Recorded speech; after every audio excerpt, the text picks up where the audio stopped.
Baseball 99 here. I am starting a new segment, teaming up with Mr. Yu-Gi-Oh! Hello. Yeah, I'm talking to him right now through Skype. So, we're going to start a new segment. This is like tips on how to become a better, more well-rounded Yu-Gi-Oh! Player, or if you're just starting the game, these are tips that will help you get started. Anything you have to say before Yeah. we start, Mr. Yu-Gi-Oh!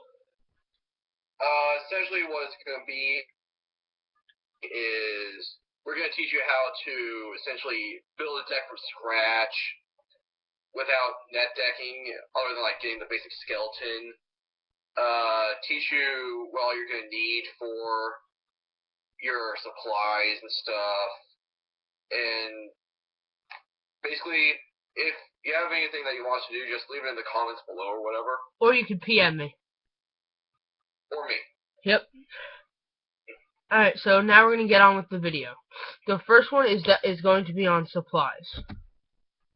So, to start off, when you're going to a tournament, you're not going to want to use one of these mats that come with, like, the decks. Like, the structure decks. They rip, and they just don't look nice. You want to stick with one of these. You're gonna want like a sneak peek mat. Even a legendary, even one of the Gold Series mats. A legendary collection or a battle pack epic dawn mat.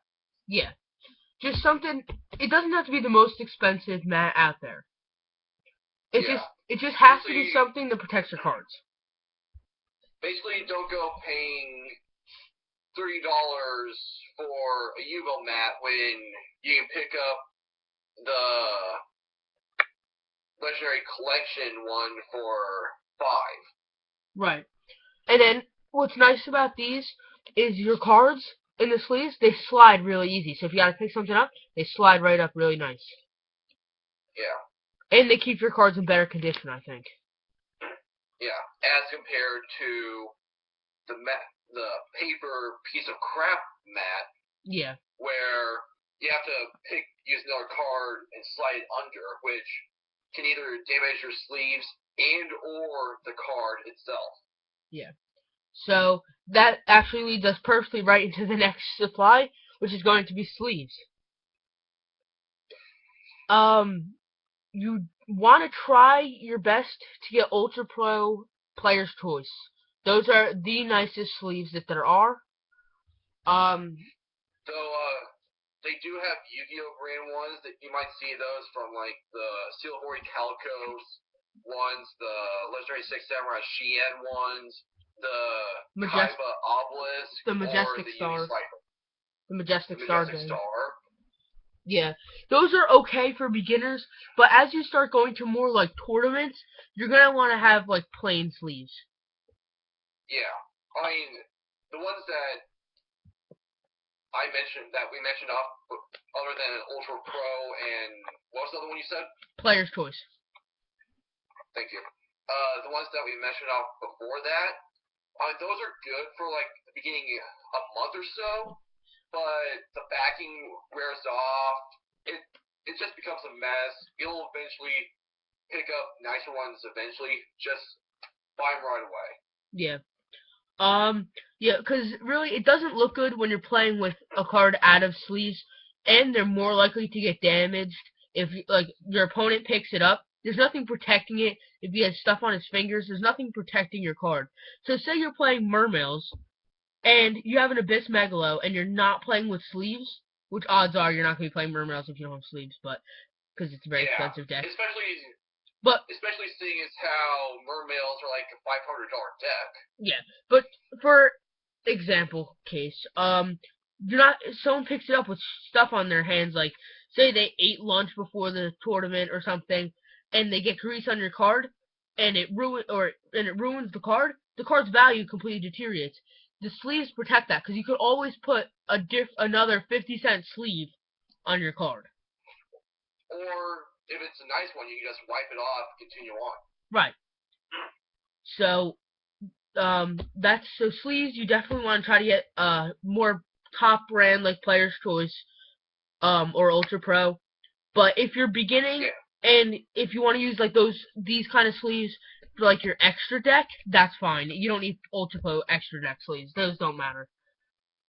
I mean, that's where extra deck sleeves come in nice because you can mix and match sleeves to whatever the heck you want. Yeah. So now we're gonna move on to our next thing since we're already at 5 minutes. So yeah, we're gonna go to something else you want to bring to the tournament. Would be you want to bring dice. Yeah. Just easy counters. Die roll to see who goes first. Plain simple.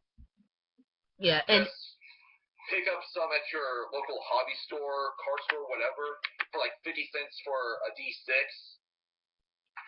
yeah, and even if you can't get your hands on dice and you have to go and your deck does not use anything with counters and you just need to go first. Just bring some coins. Yeah, a coin that I have here, that's fine.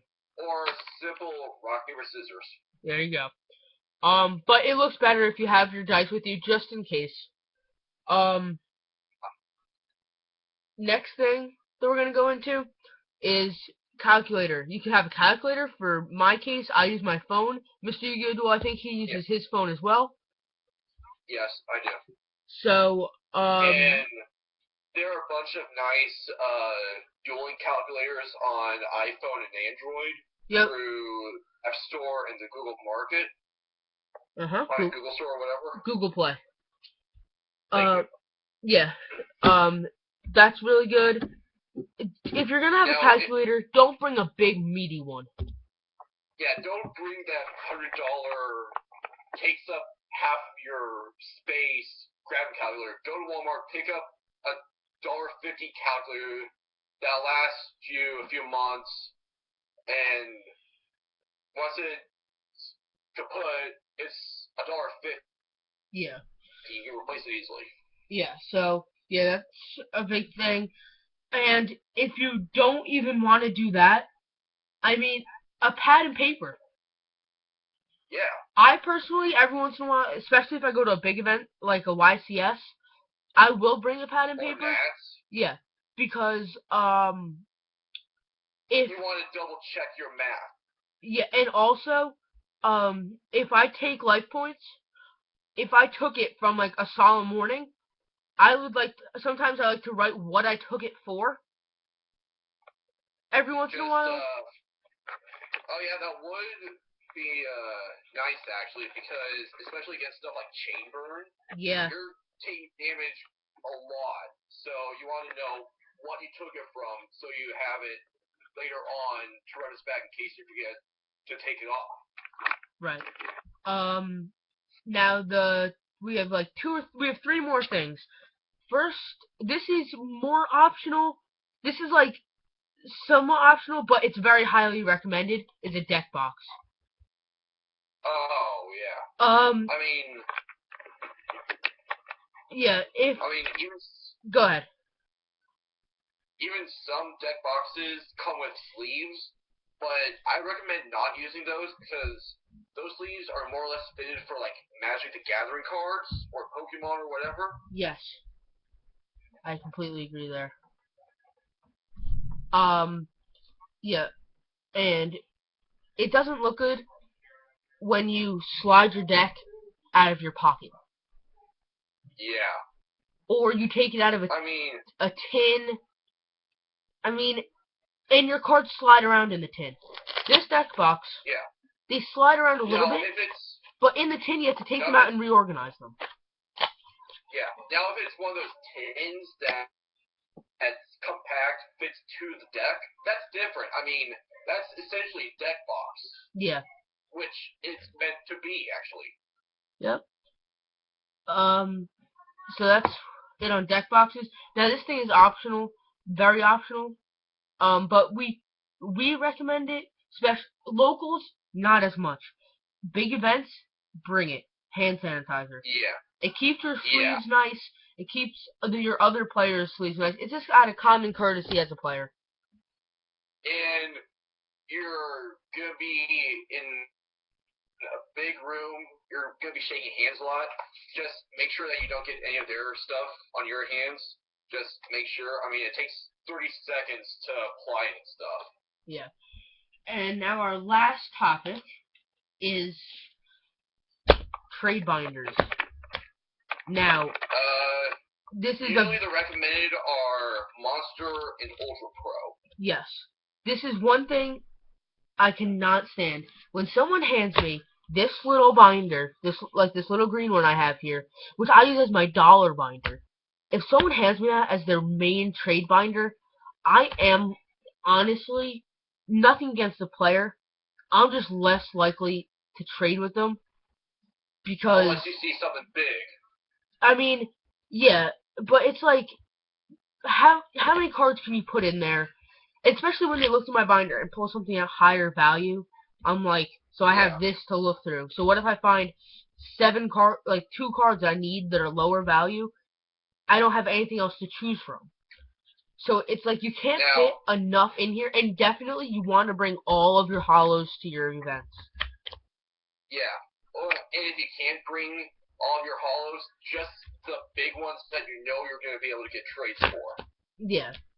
I mean... Now, one thing you want to entirely avoid, those big piece of crap, bulky-ass Legendary Collection binders. Those, do not throw them out. Bad idea. What you want to do with them is, if you have cards that you want to hang on to, like anime cards, for me, I collect the Yu-Gi-Oh deck. All the cards he's played in the show, I collect them. Mr. Yu-Gi-Oh Duel knows that. Yeah. My Legendary Collection binder is cards that I want to hang on to, and not trade.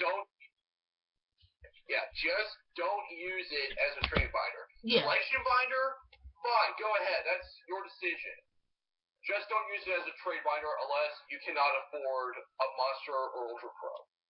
Yeah. So, yeah, but that's gonna be it for this video. Let us know what you think of the segment. We're gonna upload every new segment every week. So it'll probably be, we're gonna try to keep it to Tuesdays. Yeah. And Wednesdays most likely at the very latest. Yes. So we will see you next week. Comment, rate, and subscribe to both of our channels. See you, YouTube.